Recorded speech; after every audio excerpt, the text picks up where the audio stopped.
We just launched my boat in Hoopersville at the very southern end of Hoopers Island, and we're gonna go to Holland Island. It's about a 10-mile run in the open bay around Bloodsworth and all those lower bay islands. And we're gonna be camping out on Hollands and kind of documenting what we've seen with the erosion over the past few years. So the pictures that we're gonna get today are gonna illustrate how the landscape on the island has changed over the last 15 years through erosion. So my first trip to Holland Island was in April of 2010, and I went out to photograph the house, the last house standing on the island. And the island was eroding away at that point. It's been eroding away for hundreds of years, and the house fell in 6 months after I took the picture. So that moment of taking that picture and then the house falling in has all motivated me to go back and continue to document this erosion. So in the early 1800s, Holland Island had a settlement on it, had a community on it, and it really was the ideal place for people who are working on the water in the Chesapeake Bay to live. And the community lasted for a little less than 100 years, and in the early 1900s, residents started to abandon the community. They saw the erosion, they saw the landscape changing, and the bay was getting closer and closer to where they were living in their houses, and that erosion was threatening their existence on the island. So the Chesapeake Bay, which sustained Holland Island through the skipjack fleet that they had, all the schooners that would go up and down the bay, carrying cargo to places like Baltimore and Cambridge. The Chesapeake Bay sustained the community, but the Chesapeake Bay took the community away through the erosion at the same time. So people dismantled the homes and they moved them off the island. There's quite a few in Cambridge. There's a few in Crisfield that they reconstructed, but there was one house that they left out there, and it was like a kind of a duck hunting retreat, vacation home type thing where people would come on the weekends and just enjoy the beauty of Holland Island, because the island didn't wash away at that time. It just got smaller and smaller. The areas where the community was were washed away, but this house was still standing up until October 2010. But my first trip was in April of 2010, and that's when I captured the house appearing as if it was melting into the water with the reflection in the Chesapeake Bay. It was a really powerful picture. That was probably my most important picture that I've ever taken in my photography career. And back then I didn't have a boat like this where I could just load up all my stuff. I had to kayak down here, and we kayaked, me and two other friends, probably about 13 miles to get to Holland Island in April, which was probably not the brightest idea. When we came out, it was like flat calm, perfectly calm. And then when we had to come back, we actually camped out for 2 nights, and we ran out of water, so we had to come back. There's no fresh water on Holland Island. And we paddled back in probably 20-knot winds, and it was quite an experience, but still here to tell the tale of Holland Island. We're out here trying to catch dinner. We got to eat when we're camping, and there's nothing but seagull eggs on the island, and we really don't want to eat them. You're fishy. We're gonna try to catch a rockfish. We'll just skip ahead to the part where we actually catch something. Big one. That, folks, is called dinner. Nice little schooly rockfish, probably 23.5 inches. In Maryland, the legal limit is 19 to 24, so it has to be within that slot. So this is like the perfect size. Not too big of a fish, but it's definitely enough for us to eat. A little bit of a sketchy spot because you don't want to run over this wreck. It would tear up your lower unit, so we're kind of easing in. I don't have it marked on the GPS, but the water's really clear, so we can see quite a bit underwater. It's actually where I shot one of my absolute favorite pictures of a rockfish and a crab underwater. About 11 years ago I took that picture. Maybe Gavin can splice that in for us. So on the way down to Hollands, we stopped at Adams Island, where this abandoned and collapsed Navy outpost tower is. And this island, when I first started coming down here in, I guess, 2010 to 2015, this island was probably 4 or 5 acres. And there were great blue herons nesting on here, egrets. There was a pelican nesting colony at one point. And so as you can see now, the island is completely washed away. There's just like 2 clumps of marsh that are above the water at high tide. And the unfortunate part about the island washing away is not only losing the land, but the wildlife has lost all that nesting habitat. So now there's no pelicans nesting here. There's no egrets, there's no herons, there aren't even gulls nesting. There's not enough space for anything to utilize the island. It's just gonna completely wash away probably within the next couple of years. Unfortunate part about this land loss is that if these islands aren't protected, like with stone riprap and shoreline, then they're gonna be completely gone. This is a perfect example. This is actually a clump of the island that's fallen off and just eroded into the water. So you can see this shoreline. It's not rock, it's like very soft, like marshy. We call it sod banks. When the waves hit the shoreline, it kind of slowly breaks it apart over time. And this winter we had a freeze up and we had a lot of ice. And ice, when it's pushed around by the wind and the tide, causes a lot of erosion. So we had a couple days this winter where we had ice and also like 60, 70 mile per hour winds out of the northwest, which is coming right off the bay. That caused a lot of erosion. So I'm interested to see, once we get to Holland, what the erosion was like there, because I've got pictures from October 2025 that we can compare to the pictures that we have now from this trip, so we can really see the extent of how much it changed in 1 year. But the really eye-opening pictures are going to be the pictures from like 2010 to now. So that's 16 years worth of erosion. Really, in the grand scheme of things, that's not a long period of time. But in terms of these islands washing away, the rate of erosion is higher every year because there's just less and less of the island to wash away.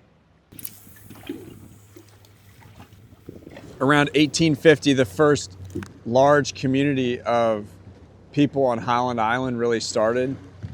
At one point in time, there were 70 homes, stores, and other buildings. Holland Island had its own post office, had a 2-room schoolhouse, even 2 teachers. There was a church, they had a baseball team, a community center, and even a doctor. Islanders made a living on Hollands by oystering in the winter, fishing in the spring, summer, and fall, and also crabbing. And at one point in time, Holland Island was home to the largest fleet of skipjacks on the Chesapeake Bay. There were 41 skipjacks working out of Holland Island. So they were dredging oysters in the winter and also carrying freight up and down the Chesapeake Bay to places like Baltimore, St. Michael's, Annapolis.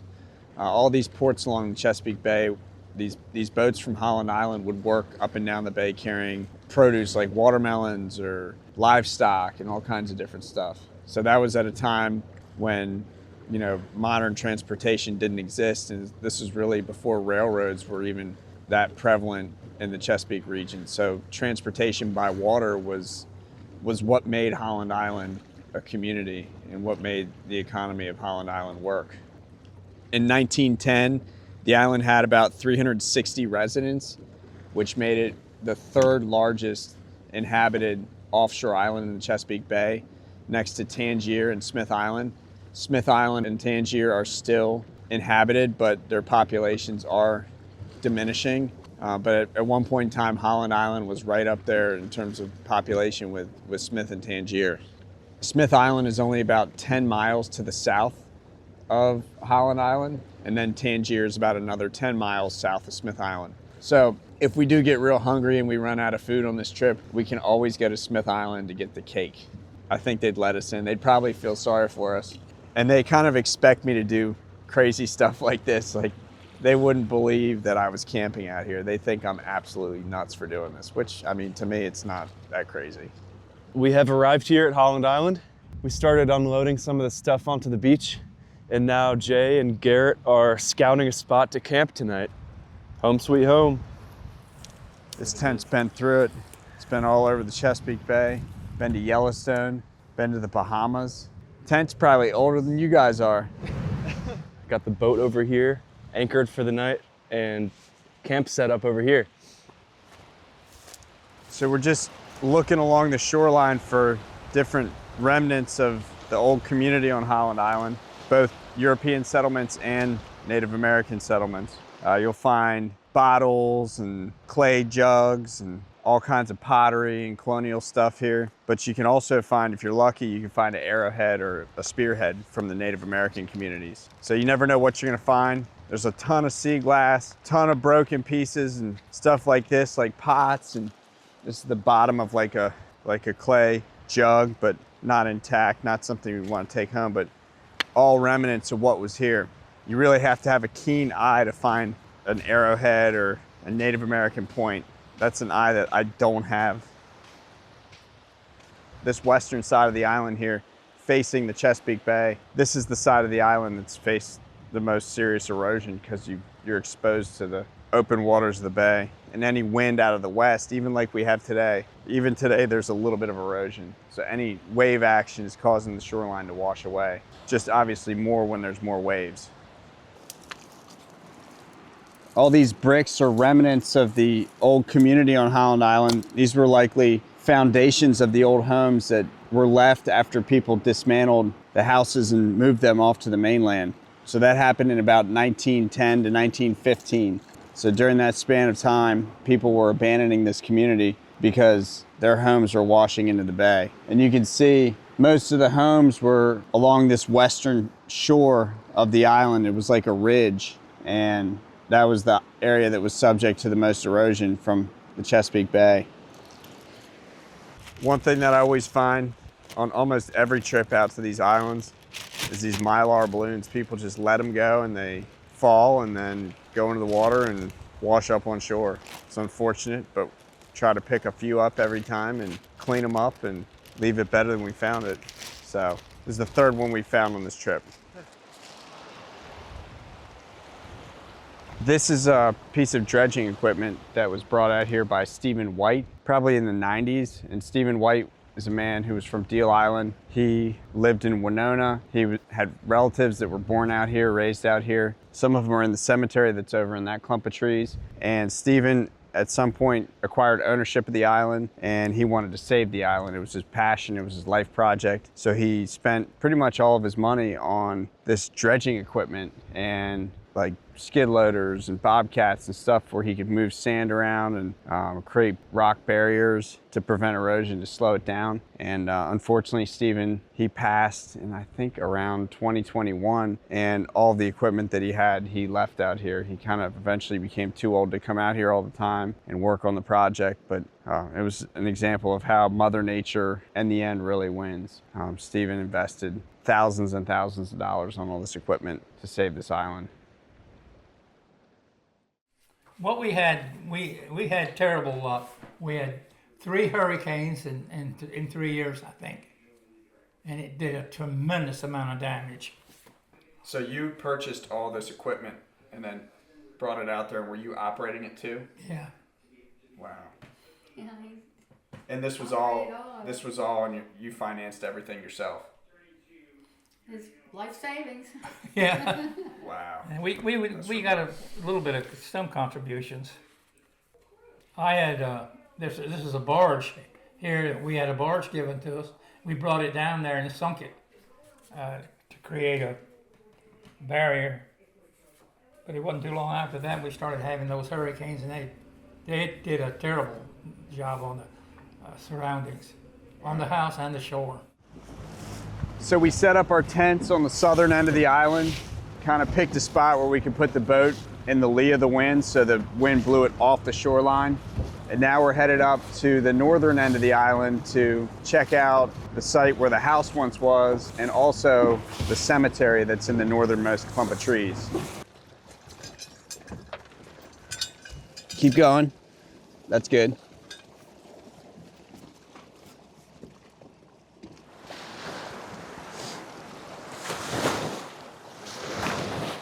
That's cool.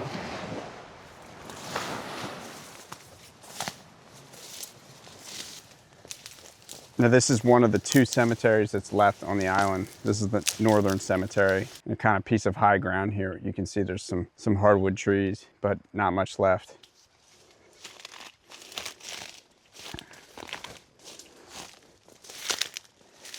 Some of these headstones date back to the mid 1800s. This one's 1860. This one's 1814. I remember there being more headstones, but I think a lot of the headstones have just fallen over and you've got all this poison ivy and brush just covering them up. So we're probably can't see the majority of what's here.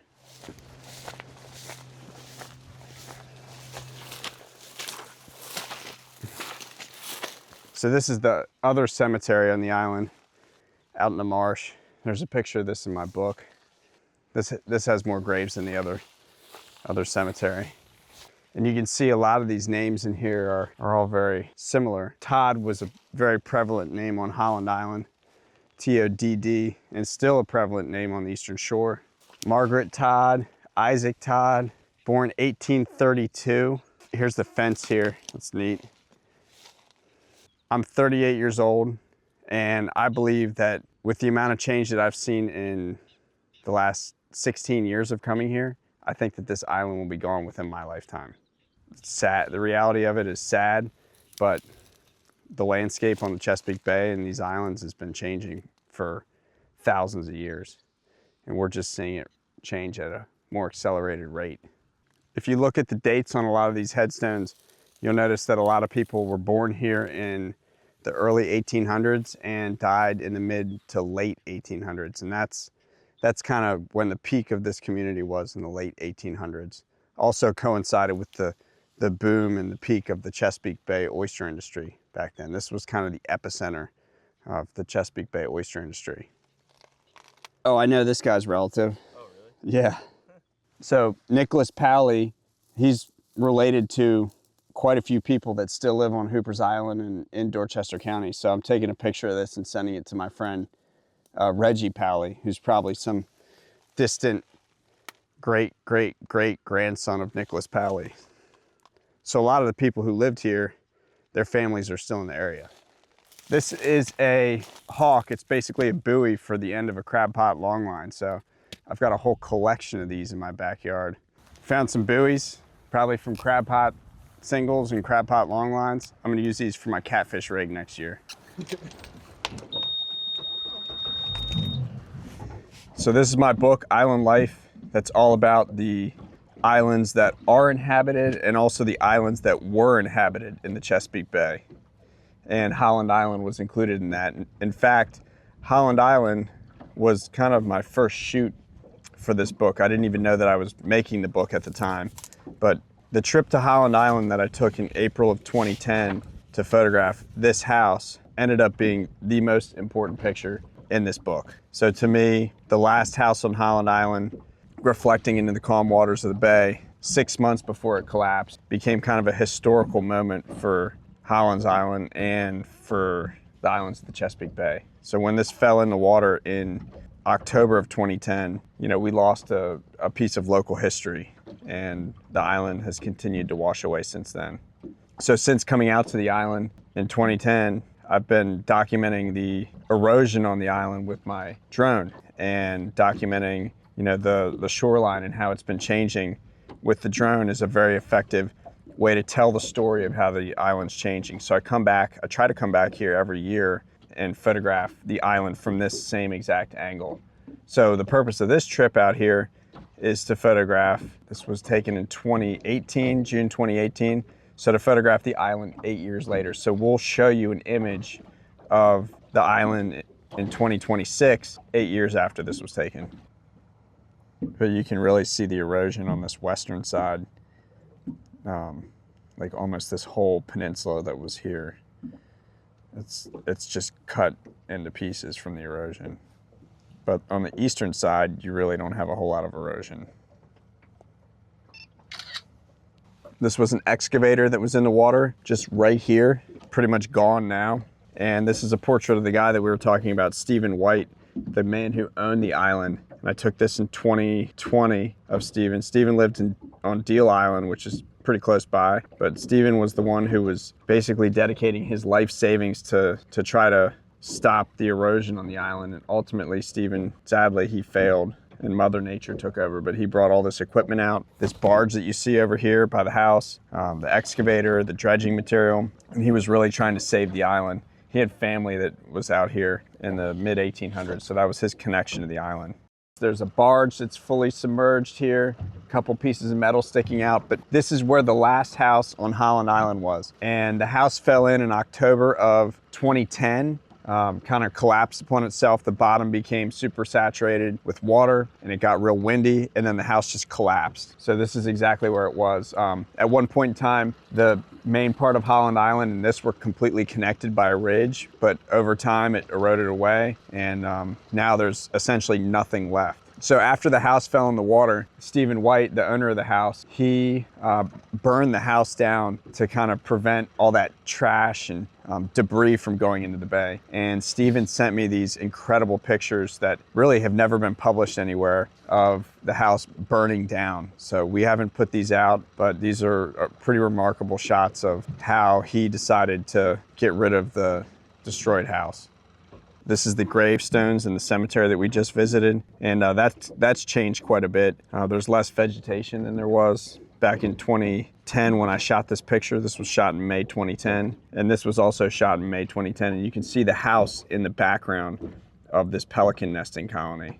And currently there are no pelicans on this island. They've all moved down to Smith Island and other areas like Tangier, Fisherman's Island. So the birds move around, but there's still a little bit of nesting habitat left for these birds on Holland Island, but they move around depending upon predators, depending upon availability of food, and all sorts of different factors. Here's a picture of Adams Island where we were earlier. This is that collapsed tower. You can see there was quite a bit of land around there compared to what's there now. There's no land now, and there was an old abandoned helipad that the Navy used.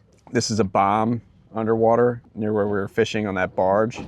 I was snorkeling over there and photographing fish, crabs, all kinds of stuff that was kind of living on the structure. You can tell there's some oysters here growing off that tail of the bomb.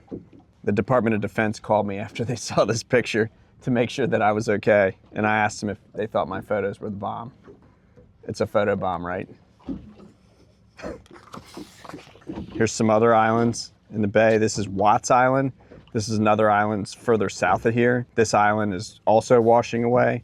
There was a small settlement on Watts Island, but nothing like what we had here on Holland's Island. This is a photograph of what a restored island looks like. This is Poplar Island, which is off Tillman, further up in the bay. And Poplar Island has been restored using dredge material. So dredging material from the shipping channels leading up into the Port of Baltimore was used to fill in these different cells on Poplar Island. So this is actually going on now that Poplar's finished. This is going on James Island and Barren Island. So maybe at some point when the Army Corps of Engineers and the Maryland Port Authority need a place for more dredge spoil from the shipping channels up into Baltimore, maybe they'll reconstruct Holland Island, but I think that's gonna be way past my lifetime. But at that point, Holland Island might be completely gone. So as you can see, we had a bit of a change of plans with our camp situation. We figured out that the wind is gonna pick up tonight really bad, and we decided to take all of our things and move them to the other side of the island where the wind won't be so bad. And this was just the most efficient way. We successfully moved to the final destination, our final campground here. Got our tents tucked away in the trees. Got a nice fire going with this wall of roots behind it. Looks sick. Jay's about to start preparing today's dinner. So we caught this fish about 4 hours ago, and I'm gonna clean it and we're gonna eat it tonight. We're gonna cook it on the camp stove. I brought some blackening seasoning out. One of my favorite ways to cook rockfish is to coat them with the blackening seasoning and then put it in a hot cast iron pan and kind of cook it on both sides evenly. Really good. But nothing beats, in my opinion, fresh rockfish from the Chesapeake Bay. Brought my cast iron pan out. Essential for blackening seafood. I don't leave the house without my cast iron pan. And then I brought a bag of Paul Prudhomme's Redfish Magic. That is the absolute best seafood seasoning in my opinion. Paul Prudhomme is credited with causing the redfish to go near extinction in the Gulf of Mexico because he was such a good chef. Never trust a skinny chef. Paul Prudhomme was not skinny, but he was a famous chef in New Orleans, and I buy his seasoning in bulk because I use so much of it. It's great for scallops, it's great for fish, it's great for shrimp, everything. So our first course are U10 Atlantic sea scallops from the Gulf of Maine. This was from a fishing trip that I just went on with Captain Brady on Scallop Shack Farms. Shout out to Captain Brady, awesome dude, awesome captain. Check out his seafood market in Cape May if you're ever in that area. But these are beauties, beautiful scallops out of Gloucester, Massachusetts. Some of the best seafood that money can buy. These scallops retail for about $50 a pound, but it's worth it. And once the pan gets hot enough, pop them on. Want to sear them. You don't want to flip the scallops before you sear them and kind of get a nice brown coating on them. Remember, this is only our first course, but we have no vegetables, no starches, just straight meat. All seafood. Pure protein. Yeah, we're doing rock next. This is the last of my scallops.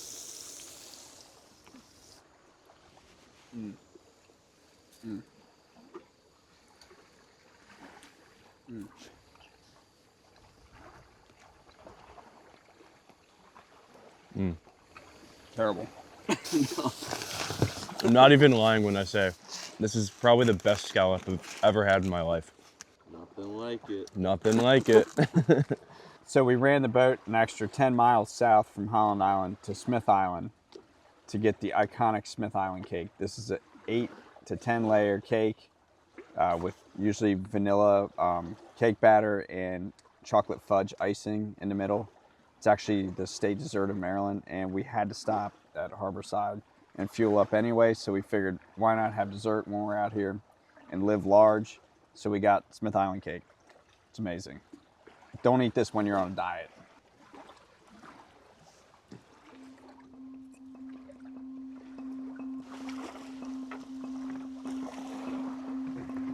We had a great trip out to the island. I was able to capture the same exact shot that I captured in 2018. So 8 years later, and we'll be able to compare the shoreline to see how much erosion there's been and just continue to document the changing landscape out here that reflects what's happening on a lot of these Chesapeake Bay Islands. So look for more pictures and videos and content in the future on Holland Island.